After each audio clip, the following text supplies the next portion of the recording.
Hi, it's Jennifer Emery here, and today I want to talk to you about happiness. I think for most of us, we want a happy life, but what actually does a happy life look like? I want to share with you the 5 ingredients you need for a happy or happier life, and I'd love your thoughts on this too. So before we get into the sort of 5 ingredients, I want to talk about self-discipline first, as this is essential to happiness. And I suppose you might be thinking, why is this? Because self-discipline requires that you determine clearly what happiness actually means to you, and also that you work each day towards achieving that. I've basically found that there are 5 ingredients to happiness, and if there is a shortfall in any of those particular areas, then this can cause stress, it can cause unhappiness and a feeling of sort of being out of control. I've definitely gone through all of these 5 over the last few years. So let's get down to it and let's run through the 5 ingredients. So number 1 is health and energy. And this is, I'd say, the most important element of a good life and a happy one. The thing is, we strive for good health and energy all of our life. And it's only actually when you really enjoy high levels of pain-free health and good energy that you really truly feel happy. The problem is though that most people don't actually think about their health until they're actually deprived of good health. So let's give you a bit of an example. So you don't really think about your teeth, do you, until you actually have a toothache. You don't think about your body not working until you have the aches, the pains and illnesses of some kind. So as I said at the beginning, you must use discipline and willpower throughout your life to maintain the high levels of health and fitness. Don't skip on this one. Please don't skip on this one. Your health and energy is so important. So that's number 1. Number 2, happy relationships. The majority of your happiness or unhappiness will come from your relationships with other people. We're basically designed as humans to function and connect and to live with people at every stage of our life. People with high levels of self-esteem and respect generally get along better with others and they'll have happier lives. Unhappy relationships, though, are going to impact your mental health, so be aware of that.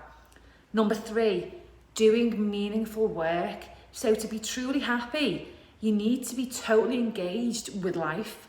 You've got to be doing things that keep you active and give you sort of a sense of fulfillment and achievement.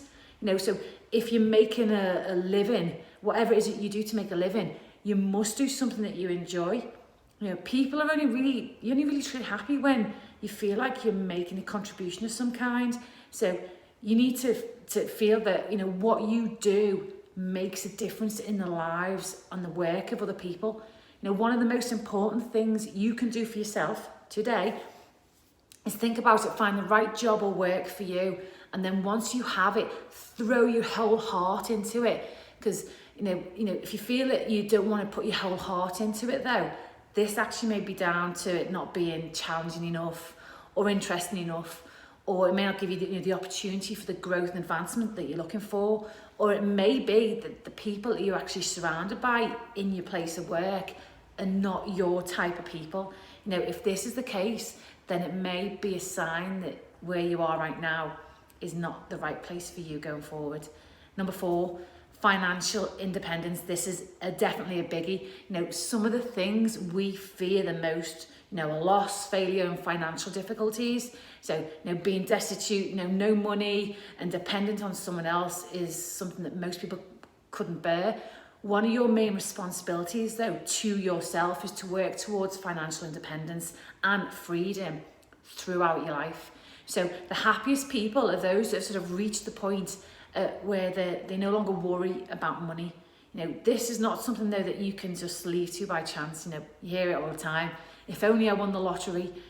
Financial independence requires you to make sort of deliberate, purposeful action and basically a heck of a lot of self-discipline to continue to achieve that throughout your life.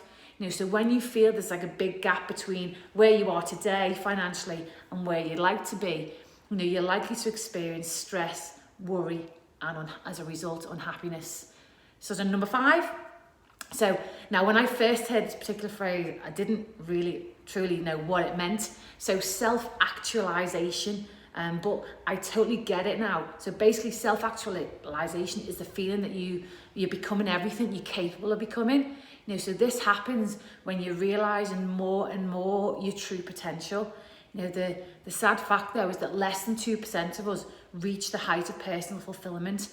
It's only when you actually realize that you've got tremendous, amazing personal potential and begin striving to go and achieve it, be and have and do more than before, that you begin to experience self-actualization and also true happiness. For years, I knew I could do so much more than what I was doing, be more, help more, but I didn't actually know how to do it. And I been working on this through personal development and learning for several years now, and I can now see my true potential going forward. The thing is, the happiest people are those that feel that they're doing something worthwhile and important in their lives. They feel that they're stretching themselves and moving beyond anything that they've sort of done before. So people who are sort of devoted to self-actualization, maybe writing books, creating works of art, you might be climbing mountains, doing Ironman, building a business, or climbing up the professional ladder.